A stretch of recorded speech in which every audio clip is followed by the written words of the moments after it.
Y en otros temas, Iztapalapa es una de las demarcaciones con mayor tradición en el Valle de México y ahí se lanzó una campaña que busca reivindicar la imagen de los habitantes de esta demarcación de Iztapalapa. Andrea Díaz nos habla de esta campaña. Acompañada de alrededor de 30 personalidades iztapalapenses del mundo periodístico, artístico y deportivo, la delegación Iztapalapa lanzó este martes una campaña para redignificar su imagen y la de sus habitantes.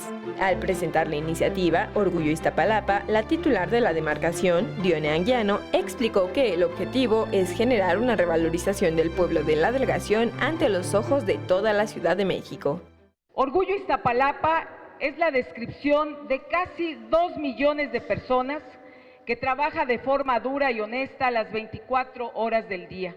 Con esta campaña queremos demostrar que somos gente buena, exitosa, que le aporta mucho a la Ciudad de México.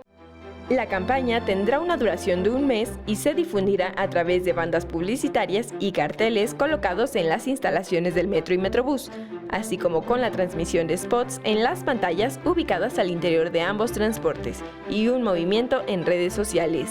En ella se encontrarán los rostros de los habitantes más destacados y sus talentos. Para ello, la delegación realizó una inversión de alrededor de 500,000 pesos. Liber Rodríguez en la cámara, Andrea Díaz, 21 Noticias.